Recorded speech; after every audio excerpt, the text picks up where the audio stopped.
mask. That is not me. Do you know what that is? No, I don't. It's called the Victorian Kissing Ball. Oh. And Bud Eichmann is going to tell me a little bit more about it. Do you know what it is, Bud? Basically, all I know is what my wife told me, and she said it was a kissing ball. Did you kiss her under this?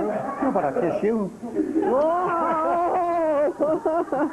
I never expected that, but his wife's right here, so don't be jealous out there. Thank you, Bud. Boy, that made my day. I don't know if I'm going to be able to finish this show. Well, up next, besides getting a few kisses, before you can go on this tour, you've got to get a passport. We're going to tell you more about that coming up next.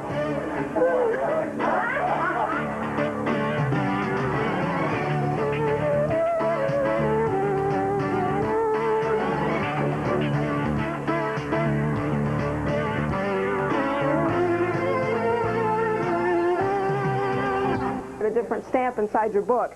In fact, it's so authentic, it has a little line in here that says, travel is a frame of mind, an openness to seeing and discovering everything you can, which is exactly what we did when we went on the tour this morning. A very warm welcome to all of you today. I'm Florence Bright, your tour guide, and it's my great pleasure to introduce you to this area. You're giving everyone on the street a real show today. First stop, an authentic English garden, complete with English lavender. One thing that is especially interesting are the yellow flowers back here. I'm sure you have all heard of Peter Rabbit drinking chamomile tea. That is chamomile, but that is called Dyer's chamomile rather than the chamomile that Peter Rabbit drank. And this was used in England many, many years ago to dye fabric yellow. Now for some interior design. Inside the Hume house, home of lumber baron Thomas Hume, former partner of Charles Hackley. These are a very unique feature, and fortunately they're all intact in both of the houses. The Victorians thought that it simulated the look of leather. And this treatment was based on an investigation done up here in this corner of the room where an original piece just like this was found. And based on that, we've replicated the remainder of the walls. You'll also notice the tile floor in here, which is no doubt a handy feature if you were feeding 7 kids. Not so at the famed Hackley house. If the Hume house was functional, the Hackley was built for admiration and adoration.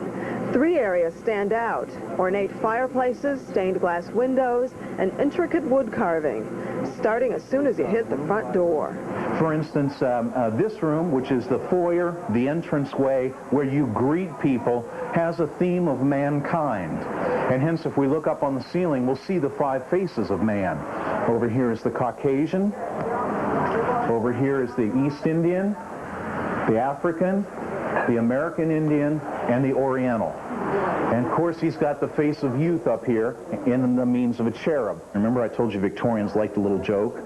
Well, this is the lion's head, and so when you go down the steps, I want you to put your hand on this rail, and when you get down at the bottom, you tell me what you find. All right?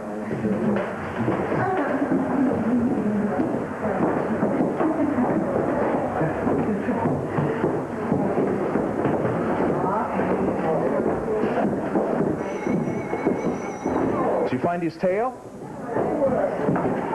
And McGarry promises there's more in store as the restoration continues. It's going to be a spectacular house when we're finished. It's a spectacular house now. It's only going to get better. Yeah. Now, obviously, the most obvious reminder that you're taking a step back into time is the very authentic Victorian costume. And everyone's dressed in the period, including the 2 ladies that I'm talking to now. These women are involved in the women's division of the Chamber of Commerce, which is responsible for the Heritage Village walking tour. Florence Bright, as you saw on the tape, took us along that tour this morning in the rain, which didn't dampen our spirits at all. What kinds of response are you getting on the tour? Excellent. We began this last year, and we did some experimental tours, and it was nothing but compliments. So that gave us some courage to continue on this year, and we will improve it all along the way. Now, everybody does a tour of sorts and through historical-type neighborhoods. How important is it for you guys to wear these costumes, especially in the summer when it's rather warm? Today was not an example of that, though.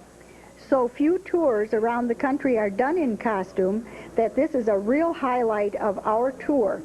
And also the refreshments at the end are something that is not usually done, and so this gained some real positive response for us.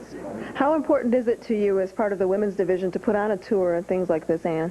I think mainly that Women's Division is an active group, and we want to welcome everybody, including Grand Haven. We want our Grand Rapids people to visit us. And we even have a tour booked for next spring of 100 people. So we have several tours already this week, and the Women's Division, whatever we have done, all of our monies are returned to the city, to the community surrounding areas, so we feel we're doing something very nice. Well, thanks very much. It certainly was nice. I enjoyed myself today. Coming up next, Human Nature with Ann Allward.